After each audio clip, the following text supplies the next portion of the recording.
Boom! Hello mga kabibig, welcome back sa ating bagong YouTube channel. Ito ang pinakamaingay ng YouTuber sa lahat ng YouTube. Ako si Kabibig, maglabak-labak at with evidence. Ako po, tiwala ng publiko sa Kongreso bumaba ayon sa SWS survey. Naku, ano kayang rason kung bakit bumaba ang tiwala ng tao, ang trust ng tao sa Kongreso, and knowing ang Kongreso ay ginagawa nila lahat. May Quadcom hearing, tapos may pa-hearing pa sila sa drug war, lahat-lahat, pati confidential funds ni BP Sara, nag-hearing sila. Every now and then, makikita mo naman silang nagtatrabaho ang Kongreso. Pero bakit bumaba ang kanilang trust rating? At ito pa mga kabibig, good news. Kung si Risa Hontiveros ay binububububu sa Cebu, si VP Sara ay pinagkakaguluhan. Grabe, dinumog ng tao si VP Sara sa Cebu. Oo mga kabibig, grabe. As in, ramdam talaga natin na mahal na mga Cebuano si VP Sara. So ito mga kabibig, ang una nating pag-usapan, itong biglang bumaba ng tiwala. Oh, ito kabibig, tiwala ng publiko sa Kongreso bumaba. Oh, baka sabihin niyo naman gawa-gawa ko to. Oh, eto kabibig, sa Philippine Star talaga ito ha, nakita ko at gusto ko lang i-share sa inyo. Ano kaya mga rason kung bakit bumaba ang tiwala ng publiko? Ikaw, ano sa tingin mo, trust nyo ba ang Kongreso? Ito kasi kabibig, unting-unti nang nawawala ng tiwala ang publiko sa Kongreso batay sa latest survey result na inilabas ng Social Weather Station or SWS. Mula sa 66% noong Setyembre 2024 ay nasa 62 na lang ang satisfaction rating na nakuha ng Senado noong Disyembre. Nasa 18% na mula sa ay 17% ang hindi satisfied sa performance ng mataas na kapulungan. Ang Kamara naman, yun ang sa Senado ha, from 66 to 62. Tapos, ang Kamara mula sa 60% ay nasa 54% na lang ang kanilang satisfaction rating batay sa kaparehong survey result. Ayon sa SWS, ito na ang pinakamababang satisfaction rating na nakuha ng Kongreso sa ilalim ni Marcos Jr. admin. Hala, bakit? Bakit bumaba? Kita naman natin si Dan Fernandez, sina Paduano, sina Abante, sino pa ba? Madami sila, barbers, na talagang ginagawa nila ang kanilang trabaho. Magpapakontempt sila kung alam nilang nagsisinungaling ang isang tao. Tapos madami mga resource persons na inimbita. Pero bakit bumaba ang satisfaction rating ng Kamara? Hindi lang sa Kamara, pati sa Senado. Ang resulta na ito ay inilabas noong Miyerkules, January 22, 2025. Ngunit isinagawa ang survey noong December 12 hanggang 18 na may 2,160 adult respondents. Ay, ang dami na rin ha. 2,160 adult respondents. Again, ang Kamara from 60 down to 54. Ito daw ang pinakamababang satisfaction rating na nakuha ng Kongreso sa ilalim ni Marcos Jr. admin. Hala, anong nangyari? Tapos sa Senado naman, 66 down to 62. Oh, nako. Since Filipinos are tired of non-stop hearings in the House of Representatives that don't directly address the high price of rice and price of fuel, things that deeply concern ordinary people. Many times, representatives engage in self-promotion in aid of re-election. Oh, yan ang sabi ni Leo Fuli. So much that the Filipinos would prefer to shut down Congress, both Senate and House, because it's just a waste because they are not doing anything of value. Akala yata nila yung trabaho nila umattend ng hearings and yun na, from Juan. Ayaw mapansin ni tweet-tweet. Engage in self-promotion and aid of re-election. What's it the fault? the congressional and the Senate elections are done separately from the presidential elections. If Congress, Senate, and President elections were done the same year, this politicization will never happen. In aid of public opinion, waste of taxpayers' money, and my hard-earned money. So yun kabibig, yun ang mga komento ng mga netizen tungkol sa pagbaba ng satisfaction rating ng Kongreso at Senado. Sabi ni Pusanggala, puro kasi hirik in aid of re-election tapos nagdurusa na sa taas ng presyo ng bilihin ang taong bayan. This government has no solid achievements yet since day one. Sinimulan sa pagkipag-away sa China and then persecution of the Dutertes. Walang ginawa for three years. Puro PR optics lang. Puro kabaliktaran naman ang nangyayari. Yun, mga kabibig ha. So, yun ang nangyari sa Senado ngayon.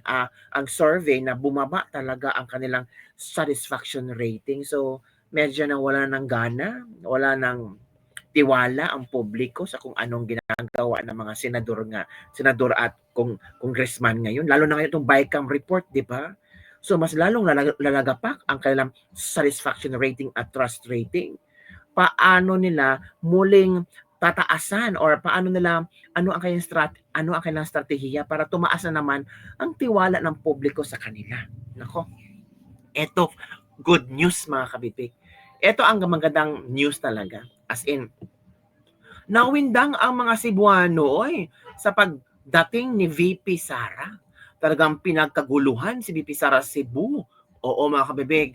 Kung si Risa Hontiveros binubububububu, labubo si Risa, si VP Sara, mahal na mga Cebuano. So ito, ang video yung ipapakita ko sa inyo para may magandang vibes naman tayo. Hindi puro yung about sa kongreso na bumaba ang ratings. Maawa din tayo sa inyo kasi ginagawa naman trabaho. Ito nakabibig.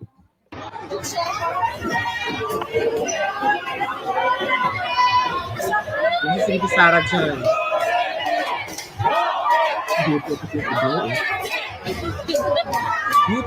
Ang happy nila, no?